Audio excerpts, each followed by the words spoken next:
గురుభ్యో నమః. ఓ శ్రీ మహాగణాధిపతి నమః. అందరికీ నమస్కారం.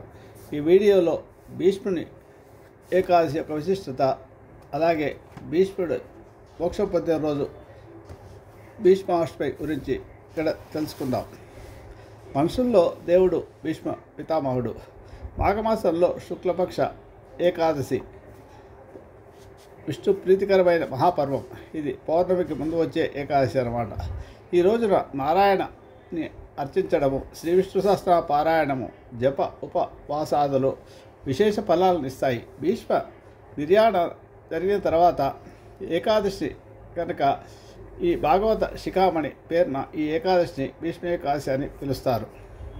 గంగామాత స్త్రీ రూపంలో గర్భధారిణి అయి వసువులను కుమారులుగా కంటుంది. అలా వాళ్ళు మనుషులై జన్మిస్తారు. జల రూపంలో ఆమె వాళ్ళను మళ్ళీ తనలోకి తీసేసుకుంటుంది. అంటే గంగాదేవి జగన్మాతృ స్వరూపిణి కాబట్టి ఆమె గర్భవాసాన జన్మించిన తర్వాత ఎవరికి ఏ పాపం ఉండదు. అయితే శాపవశాన ఆమె గర్భాన 8వ వాడుగా జన్మించిన భీష్ముడిని ఆ గంగలో పారివేయబోతుంటే ఆమె భర్త అయిన శంతన మహారాజు ఆమెను వారిస్తాడు. ఇక్కడ కొంత పురాణ కథను మనం తెలుసుకోవాల్సి ఉంది. బ్రహ్మశాపం పొందిన మహాభిషుడు కూడా భూలోకంలో ప్రతీప మహారాజుకు శంతనుడు అనే పేరున కుమారుడుగా జన్మించి గంగాదేవిని వివాహమాడతాడు. ఆ ఇద్దరికి వసువులు కుమారులుగా జన్మిస్తారు. వశిష్ఠుడు శాపం కారణంగా 7 బిడ్డలను తనకు జన్మించిన వెంటనే గంగానదిలో కలుపుతూ ఉండేది. 8వ బిడ్డను పుట్టినప్పుడు మాత్రం శంతనుడు అడ్డుపడతాడు. అతనే భీష్మ పితామహుడు. అందుకని ఆ పిల్లవాడిని ఆయన్నే పెంచుకోమని అప్పగించి ఆమె వెళ్ళిపోతుంది. అలా శంతనుడి చేత శాపయుక్తుడు కాకుండా నివారింపబడిన భీష్ముడు తిరిగి పెద్దవాడవుతాడు.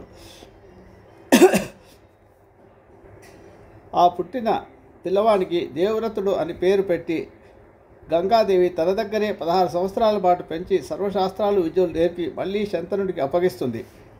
దేవవ్రతుడినే గంగ కుమారుడు కనుక గాంగేయుడు అని కూడా పిలుస్తారు. తండ్రి మీద ఉన్న ప్రేమామానాలతో తనకు రావాల్సిన రాజ్యాధికారిని గడ్డిపోసుతో సమానంగా భావించి వదిలివేస్తాడు. ఆజన్మ బ్రహ్మచారిగా ఉండిపోతానని భీష్మమైన ప్రతిజ్ఞ కూడా చేస్తాడు. ఈయన బోధించిన విజ్ఞాన సంపద, ఆయన బోధించిన ప్రతి వాక్యము అనాది కాలం నుంచి వచ్చినటువంటి సత్యానికి అతి సన్నిహితంగా ఉంటుంది. సత్యాన్ని అది ధరించి ఉంటుంది. భారత యుద్ధంలో 11 రోజుల తర్వాత భారత యుద్ధంలో 11 రోజులు యుద్ధం చేసిన గాయపడిన ఈ భీష్మ పితామహుడు అంపశయ్యపై పరుండి ఉత్తరాయణ పుణ్యకాలం కోసం ఎదురు చూస్తున్న భీష్ముడిని చూడడానికి యుద్ధానంతరం కృష్ణుని తోడుకొని పాండవులు వస్తారు. ఆ సందర్భంలో శ్రీకృష్ణుని చూసి భీష్ముడు చేసిన స్తుతిలో భాగమే శ్రీ విష్ణు సహస్రనామ స్తోత్రం.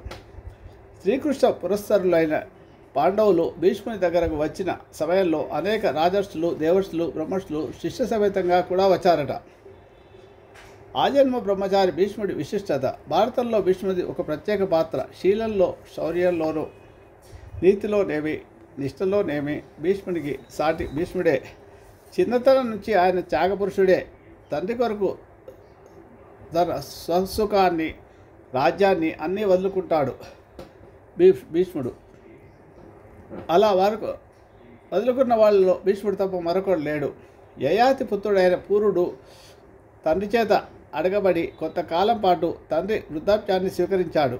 కానీ భీష్ముడు తనంతట తానే తండ్రి సుఖం కొరకు తన వారసత్వం హక్కైన రాజ్యాన్ని త్యాగం చేయడమే కాక భవిష్యత్తులో తన మాట తన సంతానం ఉల్లంఘిస్తారేమో అన్న అనుమానం వెలుబుచ్చబడినప్పుడు వివాహాన్నే వద్దనుకుంటాడు.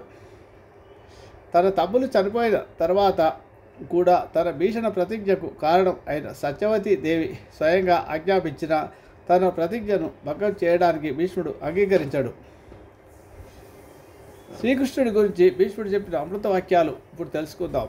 శ్రీకృష్ణుడు కేవలం మానవుడు కాదని, ఆయన సాక్షాత్తు పురుషోత్తముడైన శ్రీమన్నారాయణని శ్రీకృష్ణుడు తెలుపుతాడు. మనుషుల్లో దేవుడుగా భీష్ముడు అందరికీ సురపరిచితుడు. శ్రీకృష్ణుడి సమకాలికలో ఎరకగలిగిన అతి కొద్ది మందిలో భీష్ముడు ఒక ముఖ్యుడు. తనకు తెలిసిన ఆ జ్ఞానాన్నంతా ధర్మరాజుకు బోధిస్తాడు. భారతంలో శాంతి పర్వం, అనుశాసనిక పర్వం, భీష్ముని మహావిజ్ఞానానికి నిలువెత్తు దర్పణాలు. భీష్మ ఏకాదశి రోజు ఏ పారాయణ చేస్తే మంచిది అనే విషయాన్ని మనం పరిశీలిస్తే అష్టమనువుల్లో ఒకరిగా శౌర్య ప్రతాపంలో అసమాన ప్రతిభ కలిగిన మహానుభావుడు భీష్మాచార్యుడు కురువృద్ధుడు.